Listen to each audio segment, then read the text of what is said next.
तज्जयति परम ज्योति समम समस्तैरनंत पर्यायै दर्पण तले विशकिला प्रतिफलति पदार्थ मालिका यत्र।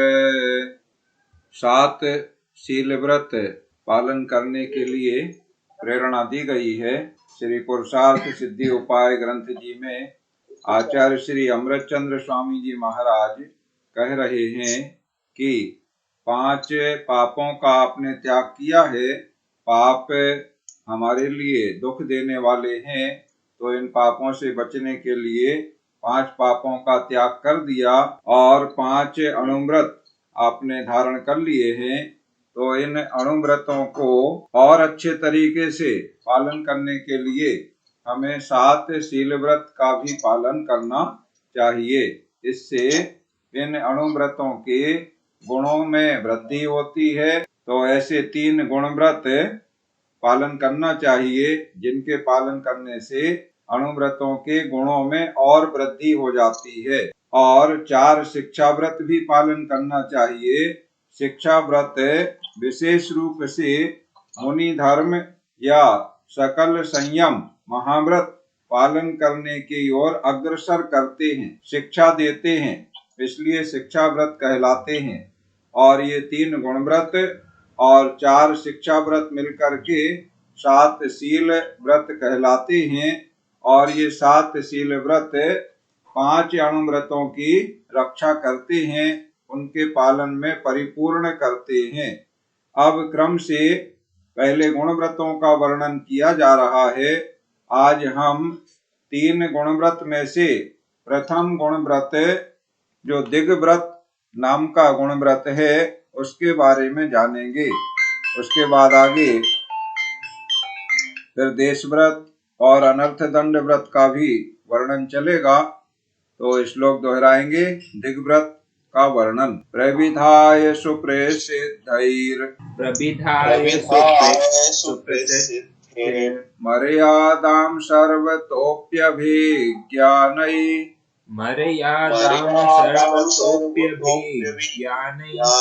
प्राच्यादिभ्यो दिग्भ्या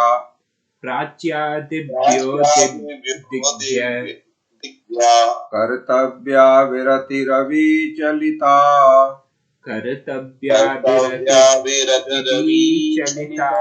नित्य सुप्रसिद्ध सुज्ञात से सर्वत्र मर्यादावना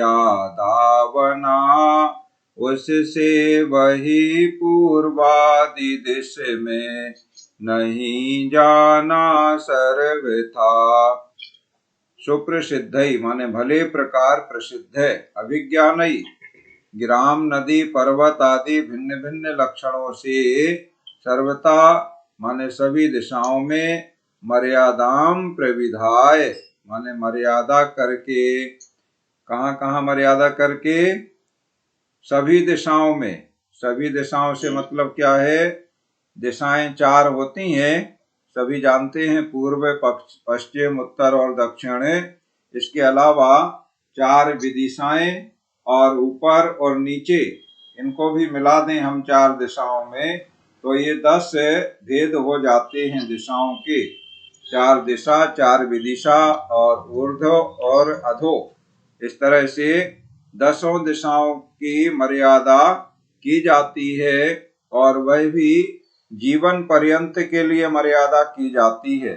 कैसी मर्यादा की जाती है कि हम इस दिशा में इतनी दूरी से अधिक दूर जीवन पर्यंत कभी नहीं जाएंगे, ऐसी मर्यादा की जाती है। तो दूरी की मर्यादा कोई प्रसिद्ध जो स्थान है उन स्थानों से, जैसे प्रसिद्ध ग्राम है तो पूर्व दिशा में हम इस ग्राम तक जाएंगे, ग्राम या शहर, इस प्रकार से जो प्रसिद्ध हैं, इससे आगे हम कभी नहीं जाएंगे। या कोई नदी की मर्यादा करते हैं, प्रसिद्ध नदी है तो हम इस दिशा में इस नदी के पार कभी नहीं जाएंगे, नदी के इसी अपनी तरफ रहेंगे, उस पार कभी माने नदी पार हम नहीं करेंगे, उस पार नहीं जाएंगे। इसी तरह पर्वत की मर्यादा होती है कि इस पर्वत तक हम जाएंगे इस पर्वत के उस पार हम कभी नहीं जाएंगे। इसी तरह से नदी, पर्वत, ग्राम, नगर, शहर, इसके अलावा भी मर्यादा होती है। पूर्व में हम लोग पढ़े हैं योजन की मर्यादा, या मील या किलोमीटर से भी मर्यादा कि इस दिशा में हम इतने मील जाएंगे, इससे ज्यादा नहीं जाएंगे, इतने किलोमीटर या योजन जाएंगे, इससे ज्यादा नहीं जाएंगे। क्योंकि दिशाओं में तो मान लो पर्वत, नदी वगैरह की मर्यादा हो जाती है, लेकिन ऊपर नीचे तो पर्वत, नदी नहीं मिलना है, तो फिर वहां कैसे करेंगे? तो ऊंचाई की मर्यादा किलोमीटर या मील, योजन, इस प्रकार की मर्यादा की जाती है कि हम ऊपर ऊर्ध्व दिशा में इतने मील तक जाएंगे, इससे ज्यादा ऊपर नहीं जाएंगे। इसी तरह से नीचे, तो नीचे की मर्यादा, नीचे जाने का अवसर क्या आता है? नीचे जाने का अवसर प्राय कोई कुआं वगैरह में, बावड़ी में उतरना है पानी वगैरह के निमित्त से, या अन्य कोई निमित्त से, या कोई खदान वगैरह है भूमिगत, तो उसमें कोई काम करने वाले या अन्य प्रयोजन से जाते हैं, तो उसमें नीचे उतरना हो सकता है। इस प्रकार के प्रयोजन नीचे जाने के रहते हैं। तो नीचे जाने का बहुत नीचे का नहीं रहता है, तो उसी प्रकार से मर्यादा कर ली जाती है कि हम ऊपर इतने ऊंचाई तक जाएंगे। कोई पर्वत वगैरह पे चढ़ना है, मान लो एवरेस्ट, माउंट एवरेस्ट है, उसकी चोटी पे चढ़ना है कोई को, तो कितनी ऊंचाई है उतनी ऊंचाई तक की मर्यादा कर ले। या उड़ के जाना है हवाई जहाज वगैरह में, तो हवाई जहाज प्राय कितने ऊपर उड़ते हैं, उतने ऊपर जाने की मर्यादा कर ले। इस प्रकार से मर्यादा की जा सकती है। तो दसों दिशाओं की मर्यादा प्रसिद्ध प्रसिद्ध स्थानों से या मापन किलोमीटर आदि, मील आदि से दसों दिशाओं की मर्यादा प्रविधा माने करके, फिर प्राच्यादिभ्या दिग्भ्या माने पूर्वादि दिशाओं में, पूर्वादि से मतलब वही दसों दिशाएं इसमें हम ले लेंगे। तो दसों दिशाओं में अविचलिता विरति, गमन ना करने की प्रतिज्ञा करना चाहिए कि हम इतनी दूरी तक जाएंगे, इससे बाहर जीवन पर्यंत कभी भी नहीं जाएंगे।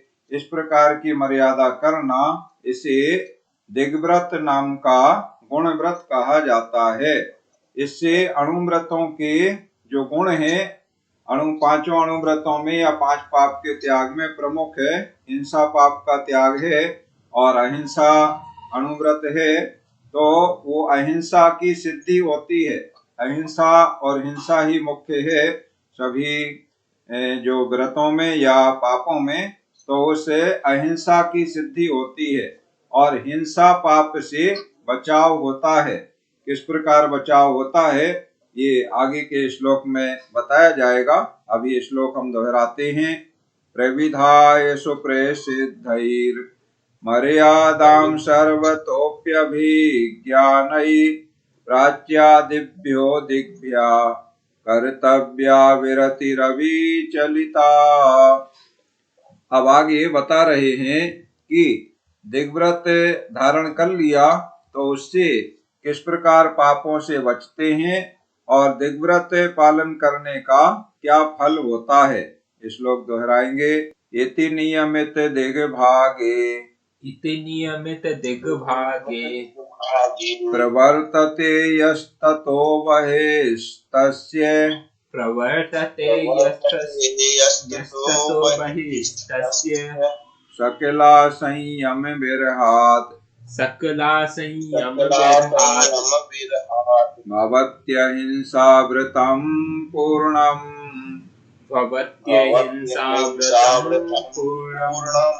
दिग्व्रत प्रवृत्ति सुनिश्चित, दिग्भाग में उससे वही है सर्वे अविरति त्याग, हिंसा पूर्ण ही सीमा वही। या माने जो इति इस प्रकार, जो इस प्रकार नियमित दिग्भागे मर्यादा की हुई दिशाओं के अंदर प्रवर्तते माने रहता है। अभी जो दिशाओं की गमन की मर्यादा कर ली है, उस मर्यादा के अंदर जो रहता है, जितनी दूरी की हमने मर्यादा कर ली उतनी ही दूरी तक जाना, उसके बाहर नहीं जाना। अपनी की हुई मर्यादा के अंदर रहना।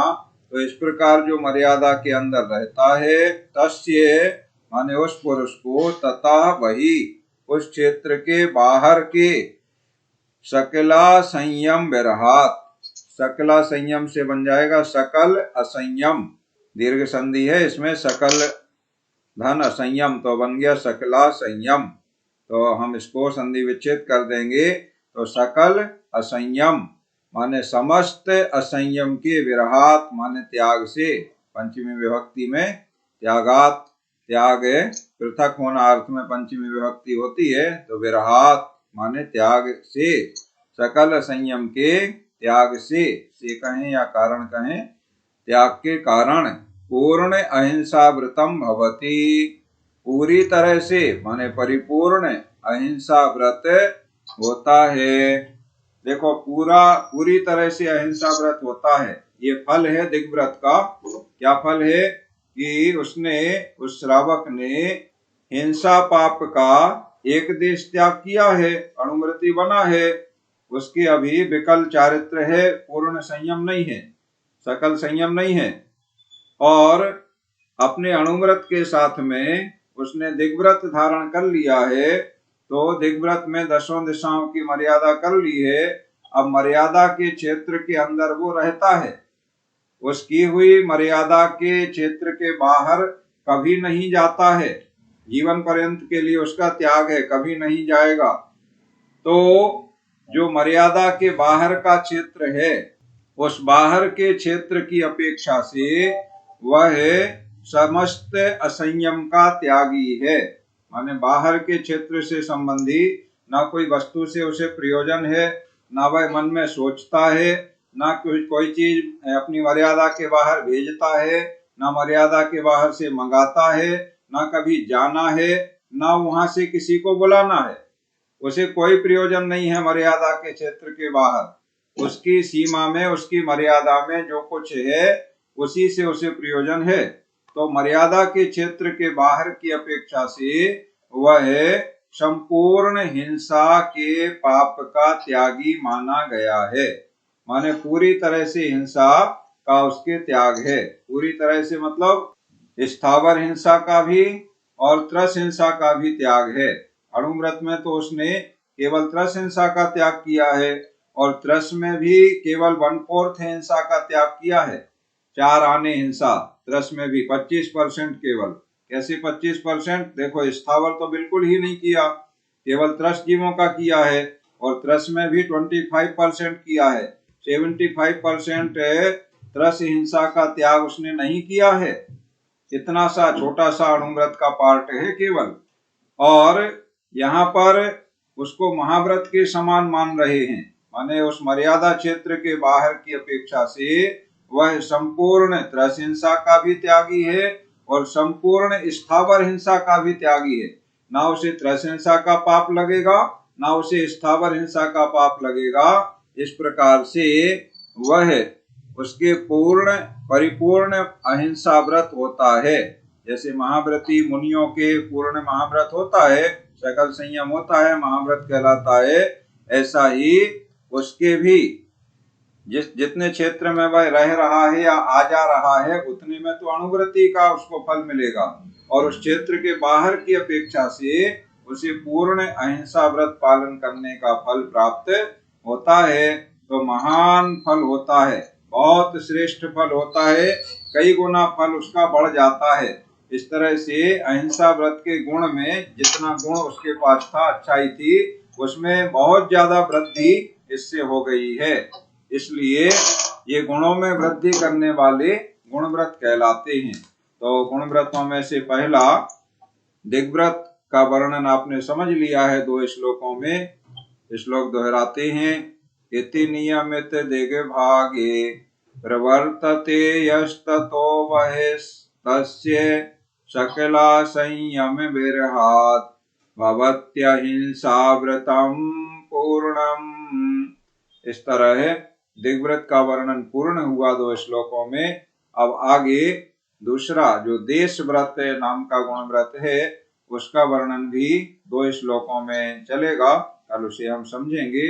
अभी आपके जो प्रश्न जिज्ञासाएं आदि हैं उन्हें आप समाधान